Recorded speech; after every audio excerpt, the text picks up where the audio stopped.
just bought the ticket. It runs about 1,000 yen a person, and the boat leaves around every hour. So we're gonna catch the next one, and I'll go ahead and skip to that. So we're waiting in line now to get on the boat. It's very busy, and also we came in the middle of the summer, so it's just scorching hot. But when we get on the boat, I'm hoping that the views are pretty clear and we can see the islands really well.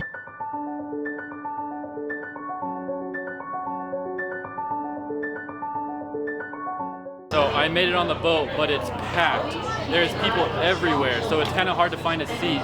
So if you do make it and you try to get on the boat, good luck. So you can move around freely on the boat, but it is pretty crowded. There's also a deck in the back that you can get to, but it's very hot because it's the middle of the summer here.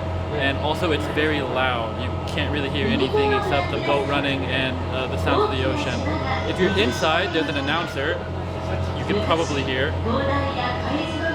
And it's constantly saying the island names and where we're headed. So it's nice information, but overall a very cool experience. Okay, so we just got off the boat. The boat tour is very interesting. It's a little long, about an hour, so you get a lot of the views of many islands. There's about 260 islands.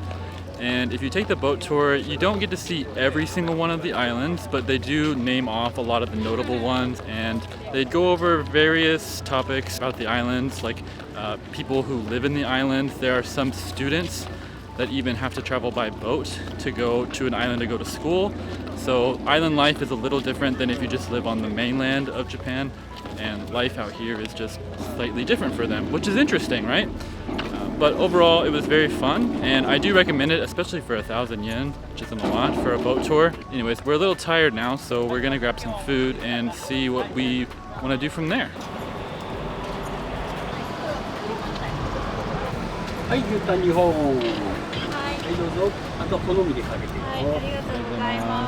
We got a Sendai local specialty here, gyutan. If you remember from my Sendai video, we've eaten this before, and so we're gonna eat it again. We just found a little shop here that we wanted to stop by that sells gyutan buns, meat buns. I've never had a meat bun that was gyutan, but Japan actually has a lot of different meat buns. One of my favorites is pizza, which you can find at konbinis at certain times of the year.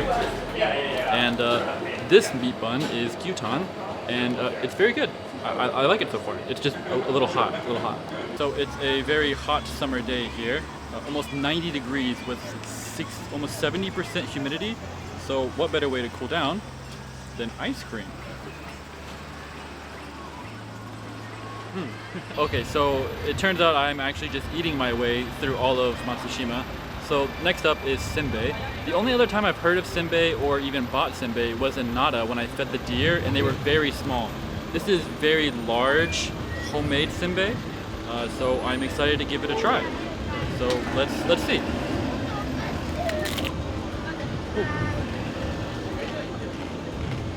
Oh, it reminds me of pork rinds in America.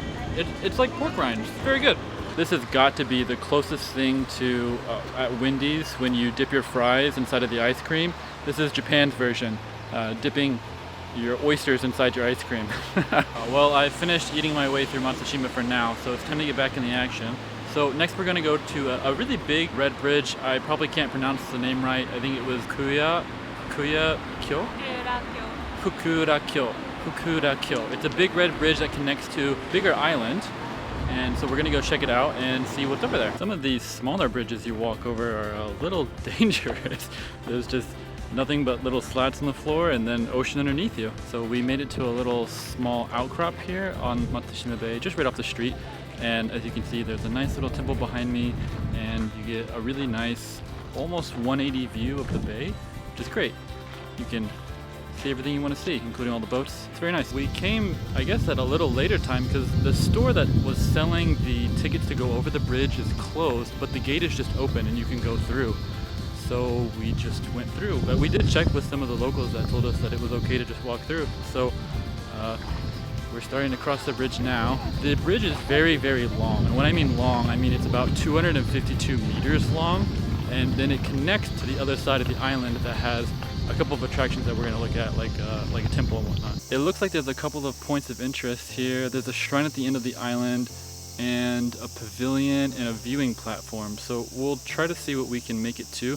We're losing a little daylight. I'm king at that. So let's get going. Wow, so as I'm sure you can hear, the cicadas on this island are crazy loud.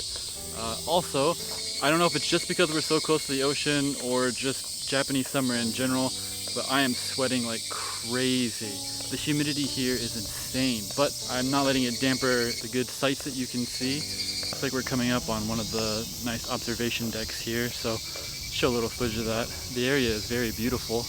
We have spotted the first shrine. Well, the island is pretty big. Not very many people on the island though, which is nice. So you can kind of just walk through. It's not very much of a hike. It's more like just a nice little walking trail, and it's completely paved. So very convenient, very nice little walk on the island, and you get to see a few things, and it gets you closer to the ocean, which is even nicer than just being on the sidewalk by the town. So I completely recommend coming here if you can. And hey, if you can get in for free, then it's super worth it. At least when you're inside the canopy of the trees, it is so much cooler than when you're out in the sun. And it's sunset right now, so it's just cooler in general. But wow, the amount of sweat that I am producing, it could probably fill a swimming pool. It's gross, but it is what it is. Based on that map, it looks like we're coming up on the pavilion. So we're actually almost done going around the island. But let's check out this pavilion and see what kind of view we're looking at. It's such a nice view. I don't know if they intentionally trim the canvas of the trees so that you can get a perfectly circular view of the islands. But if they don't, then it is just a perfect circular view of a couple of islands across the way. A very beautiful view, absolutely great. I can barely think right now though because the cicadas are so loud. Wow. Anyways, we're almost done exploring the island, so we're gonna keep going. These little windy paths really just do take you through nature, and you even have to duck through some of them just to get through. So it's pretty interesting. It's a pretty interesting little island. This long windy path through nature at the end of the island promised us on that map that there would be a nice scenic view at the end. So I think we're almost there, and I'm hoping that it's just as beautiful as the rest of the island has been so far. So it looks like we've made it to the viewing platform at the end, just like the map said. And honestly, the view is very nice. It's almost a 360-degree view of the surrounding islands. It's kind of cut off by all of these trees, but I'm not gonna really complain that nature is getting in the way. It is still an absolutely beautiful view, and you get a really nice view of the ocean as well.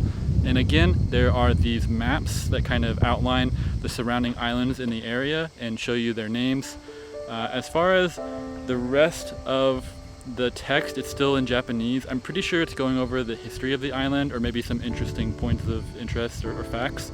But it's still a absolutely great spot to be, and overall I think this island has been amazing. So I'm not sure what we're going to do next, but we're going to start heading out and see what else there is to see. I was going to get more recordings of some of the temples and whatnot in the area, but actually we kind of had an impromptu drone lesson with my girlfriend, so we lost a little time. So I think we're probably just going to wrap it up. And I'd say that Matsushima was very nice. I can definitely see why it's one of Japan's top 3 views. It's kind of hard to all fit into a few pictures or videos though. So it's kind of one of those places that you have to come to and visit yourself. That's all for now. So I'm gonna sign off, and I'll see you soon. Bye.